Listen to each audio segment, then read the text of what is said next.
گرامی، یہ دو نظریے صدر اسلام سے نبی مکرم کے اعلان کے موقع سے اس پہلے دن سے ابو سفیان نبی کے خلاف اپنی ریشہ دوانیوں کو بنیاد ڈال چکا تھا۔ نبی کا بھی کیا کہنا، سرکار کی بھی سیرت کا کیا کہنا۔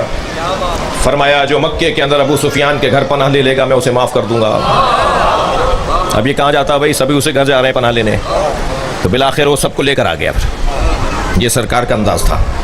جب سارے بچنے بھاگنے والے اس کے گھر چلے گئے کہ مارا جا رہا ہے، کہہ رہے ہیں وہاں چلے جاؤ گے تو معاف کر دیں گے، تو اب سب کو لے کر آ گیا، جی ہم اسلام قبول کرنا چاہتے ہیں، ورنہ دور دور تک ان کا اسلام سے کوئی تعلق نہیں۔ اور اس نے اپنے کام شروع کیے، یہاں تک کہ نابینا ہو گیا تھا تو بنی امیہ کے سارے جوانوں کو جمع کر کے پوچھتا ہے پہلے تو مجھے بتاؤ کوئی بنی ہاشم تو نہیں بیٹھا؟ سب نے بتایا کہ نہیں کوئی بنی ہاشم نہیں، ہم ایک ہی قبیلے کے لوگ بیٹھے ہیں۔ کہنے لگا کوئی اسلام نہیں ہے، کوئی قرآن نہیں ہے، کوئی وحی نہیں ہے، کوئی آسمان سے وحی نہیں آئی، کوئی قرآن نہیں ہے، کوئی رسالت نہیں ہے۔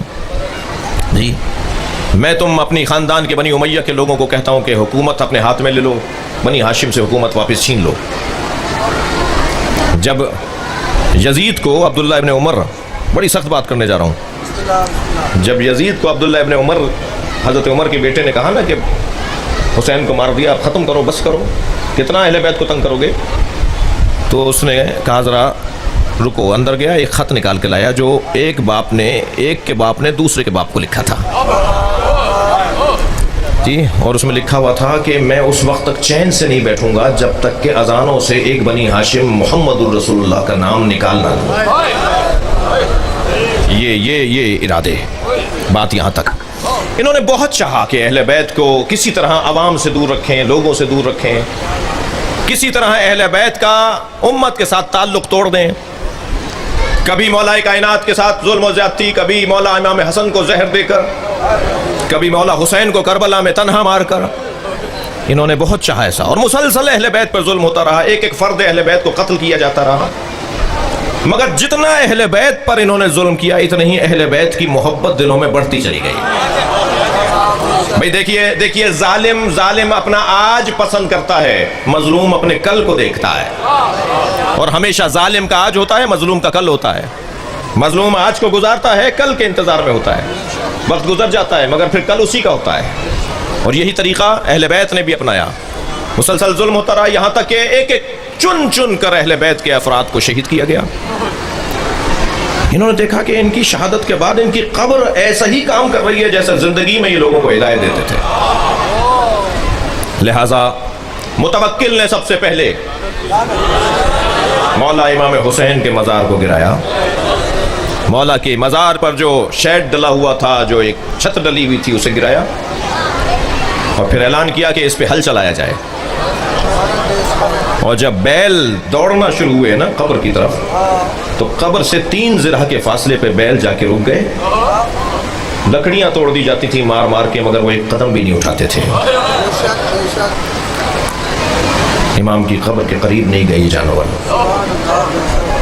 پھر ایک مرتبہ امام کے محافظین حرم، جن کو ہائری خاندان کا لوگ کہتے ہیں، ہائری آپ نے دیکھا ہوگا، سنا ہوگا، ہائری خاندان کے لوگ، یہ حفاظت کرنے والا خاندان جو آبا و اجداد سے چلا آ رہا ہے، انہوں نے امام حسین کی قبر کی حفاظت کی، اور پھر انہیں مارنے کے لیے پورا ایک لشکر تیار ہوا۔ جب تیر پھینکتے تھے نا ان کی طرف، تو اسی کا تیر پلٹ کے اسے لگتا تھا کہ یہ قبر امام حسین کی حفاظت کا معجزہ ہے۔ یہ قبر اس لیے گرا رہے تھے کہ قبر حسین کی ہدایت عطا کر رہی ہے۔ حسین کو مارنے والوں کا آج پتہ نہیں ہے کہ انہیں کہاں گاڑا گیا تھا، مگر امام حسین کی قبر آج بھی لوگوں کو ہدایت دے رہی ہے۔ خوف انہیں اس بات کا ہے کہ قبر ہدایت دے رہی ہے۔ دنیا کے زندے کچھ نہیں کر پا رہے، حسین کی قبر ہدایت عطا کر رہا ہے۔